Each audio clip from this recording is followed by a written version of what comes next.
கலந்து கொண்டு சிறப்பித்துக் கொண்டிருக்கின்ற மதிப்புக்கும் மரியாதைக்கும் உரிய முன்னாள் அமைச்சர் அருமைசார் MC சம்பத் அவர்களே,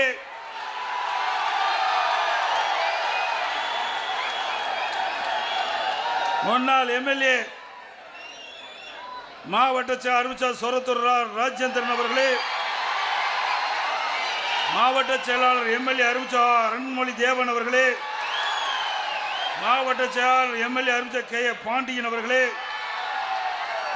முன்னாள் MLA அருமைசார் N முருகமாறன் அவர்களே, முன்னாள் MP அருமைசார் MC தாமோதரன் அவர்களே, முன்னாள் அமைச்சர் திருமதி செல்வி ராமஜெயம் அவர்களே, முன்னாள் MLA சகோதரி திருமதி P சத்யா பன்னீர்செல்வம் அவர்களே, முன்னாள் MLA அருமைசார் MP சிவசுப்ரமணியன் அவர்களே, அருமைசார் VK மாரிமுத்து அவர்களே, முன்னாள் MLA அருமைசார் S பெருமாள் அவர்களே, முன்னாள் மாவட்ட செயலாளர் திரு MLA திரு N ராம் அவர்களே, முன்னாள் MLA திரு M பெரியசாமி அவர்களே, மற்றும் நிகழ்ச்சியில் பங்கு பெற்றிருக்கின்ற திரு R கமலக்கண்ணன் அவர்களே, திரு K பொறுப்பாளர் முன்னாள் அமைச்சர் திரு KA ஜெயபால் அவர்களே, மரியாதை திரு தடா து பெரியசாமி அவர்களே, மரியாதை திரு குளத்தூர் டி கிருஷ்ணமூர்த்தி அவர்களே, திரு முருகமணி அவர்களே, திரு R பாலசுப்ரமணியன், திரு கோ சூரியமூர்த்தி அவர்களே, கூட்டணி கட்சி சேர்ந்த பாஜக கட்சியை சேர்ந்த நிர்வாகிகள் திரு அக்னி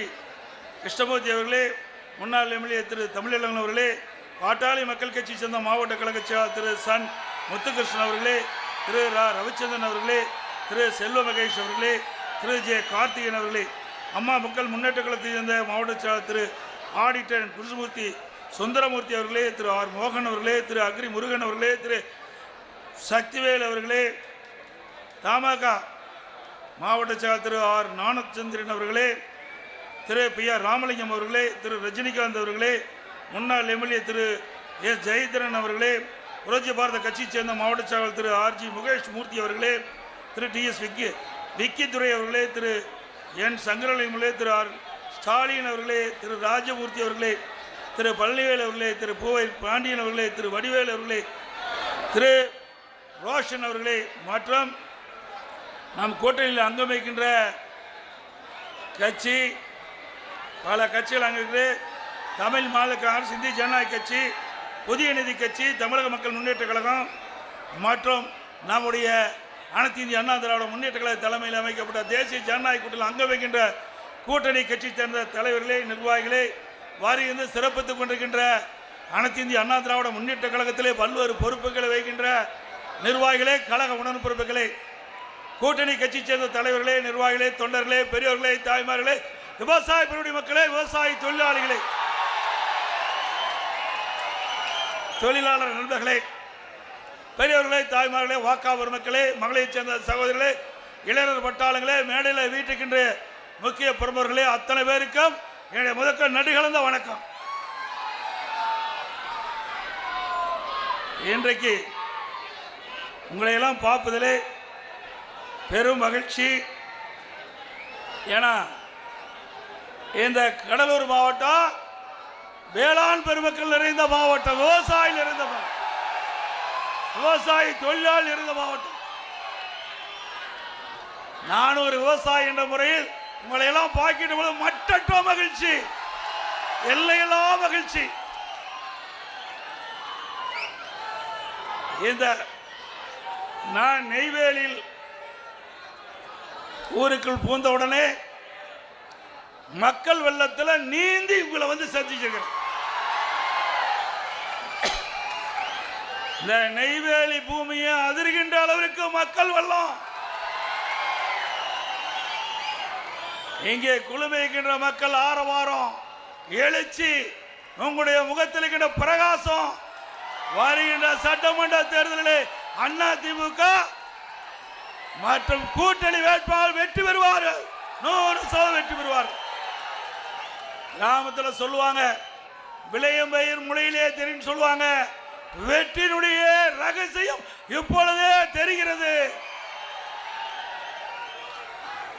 இன்றைக்கு அதிமுக தலைமையிலே அமைக்கப்பட்டுள்ள தேசிய ஜனநாயக கூட்டணியில் அனைத்து இந்திய அண்ணா திராவிட முன்னேற்ற கழகத்தை தலைமை கழகத்தால் அறிவிக்கப்பட்ட நம்முடைய வெற்றி வேட்பாளர்கள் கடலூர் தொகுதியில் முன்னாள் அமைச்சர் மதிப்புக்கு மரியாதைக்கு உரிய மாவட்ட சார்பு MC சம்பத் அவர்கள் நிறுத்தப்பட்டிருக்கிறார். நெய்வேலி சட்டமன்ற தொகுதியில் முன்னாள் MLA மாவட்ட செயலாளர் அருமை சோரத்தூர் ராஜேந்திரன் நிறுத்தப்பட்டிருக்கிறோம். புவனகிரி சட்டமன்ற தொகுதியில் மாவட்ட செயலாளர் முன்னாள் MP MLA திரு அருள்மொழி தேவன் நிறுத்தப்பட்டிருக்கின்றோம். சிதம்பரம் சட்டமன்ற தொகுதியில் சட்டப்பேரவை உறுப்பினர் திரு K. பாண்டியன் அவர்கள் நிறுத்தப்பட்டிருக்கின்றோம். திட்டக்குடி சட்டமன்ற தொகுதியில் முன்னாள் MLA திரு N. முருகமாறன் அவர்கள் நிறுத்தப்பட்டிருக்கின்றோம். பன்ருட்டி சட்டமன்ற தொகுதியில் திரு மோகன் அவர்கள் நிறுத்தப்பட்டிருக்கின்றோம். குறிஞ்சிப்பாடி சட்டமன்ற தொகுதியில் திரு புவனேந்திரன் அவர்கள் நிறுத்தப்பட்டிருக்கின்றோம். ஆக நம்முடைய கழகத்தின் சார்பாக கடலூர் சட்டமன்ற தொகுதி, நெய்வேலி சட்டமன்ற தொகுதி, புவனகிரி சட்டமன்ற தொகுதி, சிதம்பரம் சட்டமன்ற தொகுதி, திட்டக்குடி சட்டமன்ற தொகுதி, பன்ருட்டி சட்டமன்ற தொகுதி, குறிஞ்சிப்பாடி சட்டமன்ற தொகுதி 7 சட்டமன்ற தொகுதியில் அனைத்து இந்திய அண்ணா திராவிட முன்னேற்ற கழக வேட்பாளருக்கு இரட்டை சின்னத்திலே வாக்களியுங்கள். நம்முடைய சின்னம் புரட்சி தலைவர் எம்ஜிஆர் சின்னம், அம்மாவின் சின்னம், விவசாயியின் சின்னம், ஏழையின் சின்னம், தொழிலாளியின் சின்னம், வெற்றி சின்னம். வாக்களிப்பீர் இரட்டலைக்கு. அதே போல நம்முடைய தேசிய ஜனநாயக கூட்டணியில் அங்கம் வைக்கின்ற பாட்டாளி மக்கள் கட்சி மதிப்புக்கு மரியாதைக்கும் உரிய முன்னாள் மத்திய அமைச்சர் மாநிலங்களவை பொறுப்பாளர் அன்புமணி ராமதாஸ் அவருடைய ஆசி பெற்ற வேட்பாளர் விருதாச்சலம் சட்டமன்ற தொகுதியில் திருமதி தமிழரசி ஆதிமூலம் நிறுத்தப்பட்டிருக்கின்றோம். அதே போல காட்டு முன்னாள் சட்டமன்ற தொகுதியில் திரு அன்பு சோழன் நிறுத்தப்பட்டிருக்கின்றோம். பாட்டாளி மக்கள் கட்சியின் சார்பாக போட்டியிடுகின்ற வேட்பாளருக்கு மாம்பழ சின்னத்திலே வாக்களியுங்கள். என்ன சின்னம்? மாம்பழ சின்னத்திலே வாக்களிக்க வேண்டும். ஆக அனைத்து இந்திய அண்ணா திராவிட முன்னேற்ற கழக வேட்பாளருக்கு இரட்டை சின்னத்திலே வாக்களியுங்கள். நாம் கூட்டணியில் அங்கம் வைக்கின்ற பாட்டாளி மக்கள் கட்சியுடைய வேட்பாளருக்கு மாம்பழ சின்னத்திலே வாக்களித்து பெருவாரியான வாக்கு வித்தியாசத்திலே நம்முடைய அதிமுக கூட்டணி வேட்பாளர்களை வெற்றி பெற செய்ய வேண்டுமாய் இருவரும் உங்களை வேண்டி கேட்டுக் கொள்கிறேன்.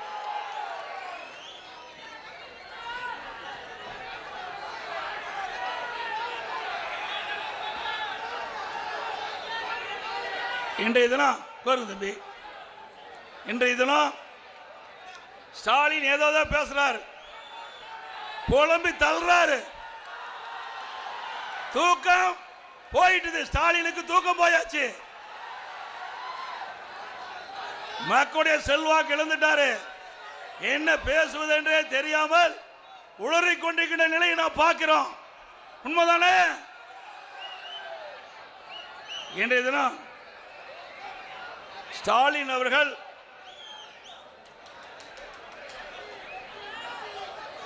அவருடைய தந்தை திரு கருணாநிதி அவர்களுக்கு நான் இடம் கொடுக்கலையா, அதுல ஒரு விமர்சனத்தை வச்சிருக்கிறார்.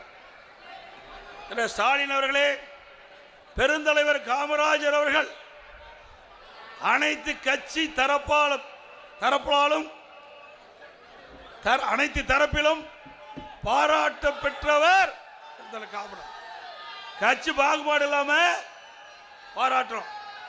அவருடைய காலத்தில் அவர் எந்த கட்சி சார்ந்தவர் என்பது முக்கியம் அல்ல, அவர் வாழ்ந்த காலம். அந்த காலகட்டத்தில்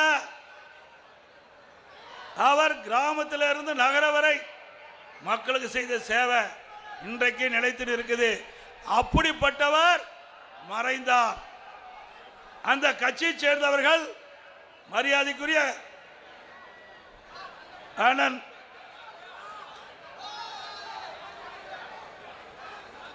அதிமுகவில் நாடாளுமன்ற இருந்தார். அவர் திரு கருணாநிதியை சந்தித்து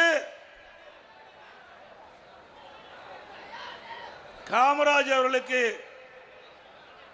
கடற்கரையில், மெரினா கடற்கரையில் நல்லடக்கம் செய்வதற்கு SR பாலசுப்ரமணியம் அவர்கள் அவரை சந்திச்சு இடம் கேட்டார். அப்ப திரு கருணாநிதி அவர்கள் சொல்றாரு, முதலமைச்சராக பதவியில் இருந்து உயிர் நீத்தா அவர்களுக்கு மெரினா கடற்கரையில் இடம் உண்டு என்று தெரிவித்தார்.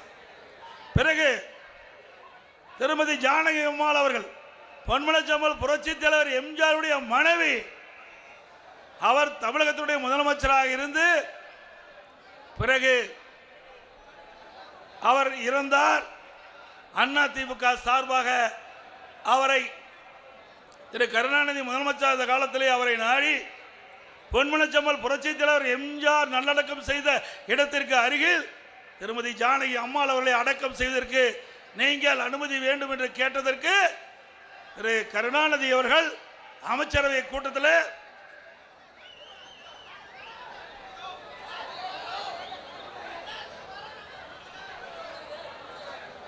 ஒரு தீர்மானத்தை கொண்டார்.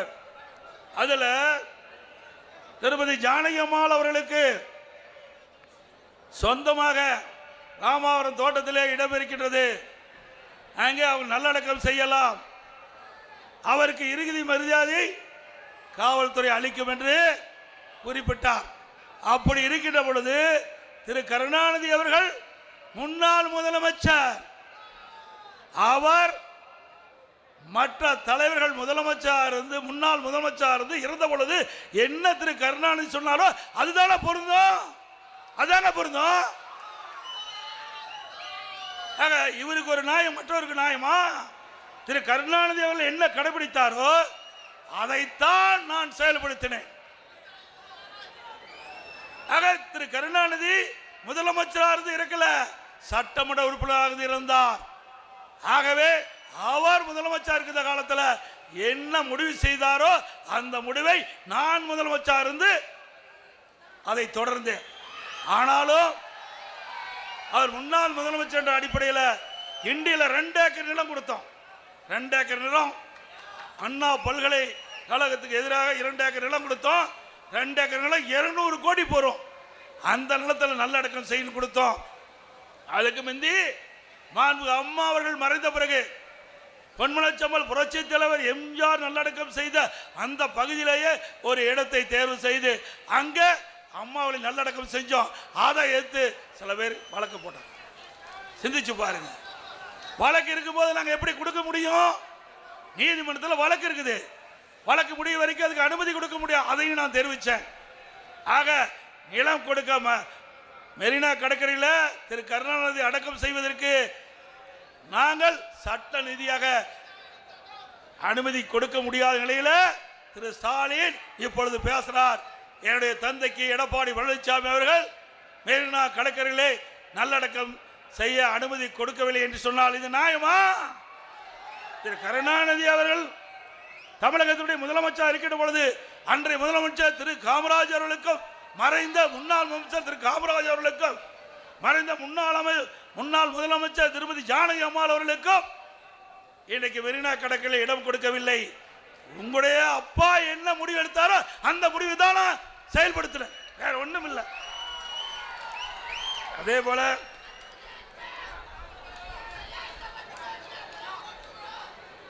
அதோட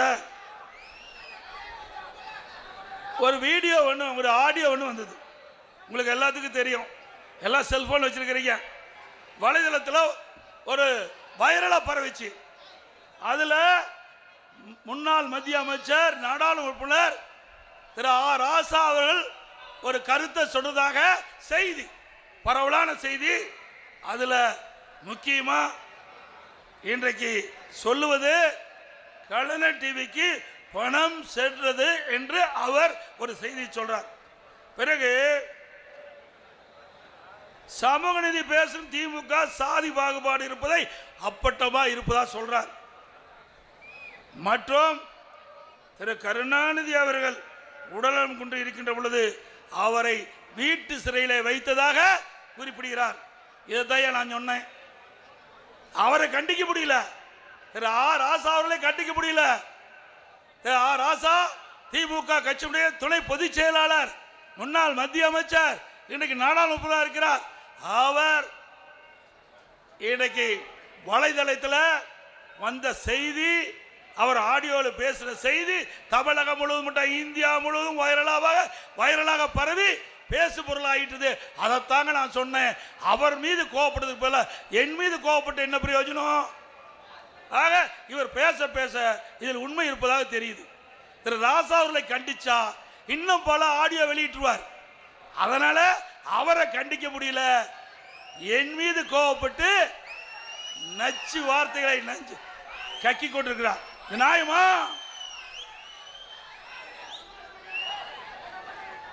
அது மட்டுமல்ல, அவர் பேசுறார் திரு ஸ்டாலினுக்கு பிரெயின் இல்லைன்னு சொல்றார். பாவம். யாரு சொல்றா? திமுக கட்சியுடைய துணை பொதுச்செயலாளர் சொல்ல. நாம சொல்லல. நாம சொன்னோமா? இல்ல. திமுக கட்சியுடைய துணை பொதுச்செயலாளர் ஆர் ராசா அவர்கள் அந்த ஆடியோவில் சொன்ன ஒரு கருத்து, அந்த கருத்து தான் வைரலா பரவச்சு. நானும் கேட்டேன். அந்த செய்தியை தான் சொல்ற மொழி நாங்க சொல்லல. அதோட இன்னொரு மந்திரி போய் மூக்கு பிடிக்க பிரியாணி சாப்பிட்டார் வீட்டில். அந்த வீட்டில் இருக்கிறவங்க தான் அண்ணா பல்கலைக்கழகத்தில் ஒரு மாணவிக்கு பாலியல் சீண்டல் படுறார். அவர் சொல்றாரு, எடப்பாடி பழனிசாமி தமிழ்நாடு அரசிலிருந்து துடைத்து எடுக்கப்படுவாராம். திரு மா சுப்பிரமணியம் அவர்களே, இப்பொழுது அந்த வீட்டில் போய் நல்ல பிரியாணி சாப்பிட்டீங்க. அண்ணா திமுக ஆட்சி வந்தா களி சாப்பிடுவீங்க.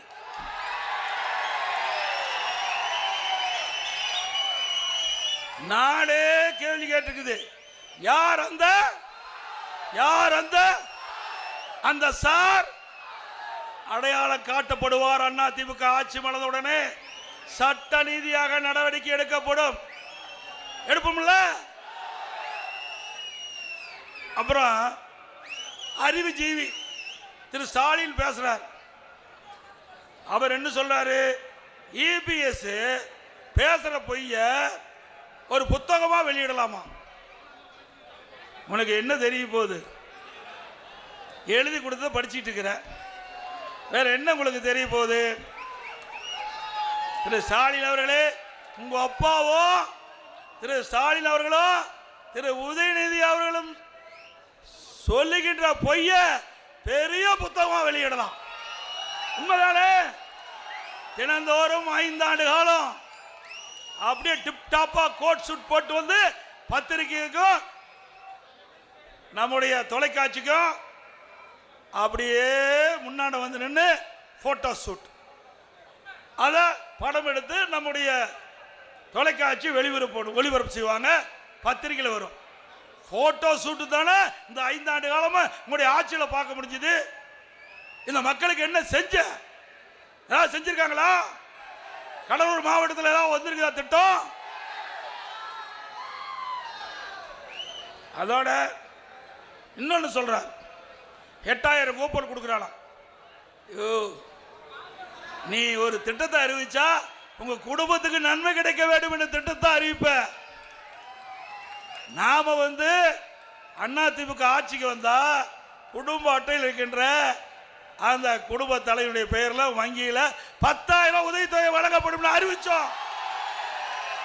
நேரடியாக அந்த குடும்பத்துக்கு வங்கி கணக்கு போங்கணும். ஸ்டாலின் என்ன அறிவிக்கிறாரு? கூப்பன் கொடுக்குறாங்க. அந்த கூப்பன் யார் கொடுப்பா? திமுக காரன் கொடுப்பான். திமுக காரன் கமிஷன் வாங்கினா அந்த கமிஷன் ஒரு பகுதி ஸ்டாலின் குடும்பத்துக்கு போகும். ஆக ஒரு திட்டத்தை அறிவித்தால் கூட தன் குடும்பத்திற்கு வருமானம் கிடைக்கும் என்ற அடிப்படையில் தான் திட்டத்தை அறிவிக்கின்ற தலைவர் திரு ஸ்டாலின் என்பதை நாட்டு மக்கள் அறிவார்கள். உண்மைதானே?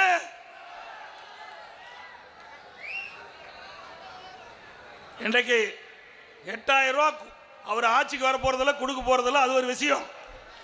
8000 ரூபாய் கூப்பன் இல்லத்தரசி ஓட்டு வாங்குறதுக்கு ஸ்டாலின் போடுகின்ற சூழ்ச்சி. இந்த தேர்தலில் திமுக வீழ்ச்சி தானே. அப்புறம் இன்னைக்கு திமுக ஆள் இல்லை. அண்ணா திமுக போனவங்க 8 பேர் மந்திரி. 8 பேர் அங்க ஆளே இல்லை, எல்லாம் காலி ஆயிட்டது.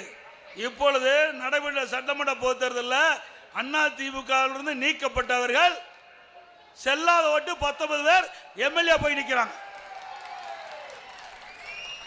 ஆக உங்களுடைய கட்சிக்கு ஆள் இல்லை, எங்களுடைய கட்சியிலிருந்து தான் உங்க கட்சிக்கு தாவிட்டு இருக்கிறாங்க. இப்படிப்பட்ட நிலைமையில வீராப்பு பேசுகிற முதலமைச்சர் இன்றைய முதலமைச்சர் ஸ்டாலின் அவர்கள்.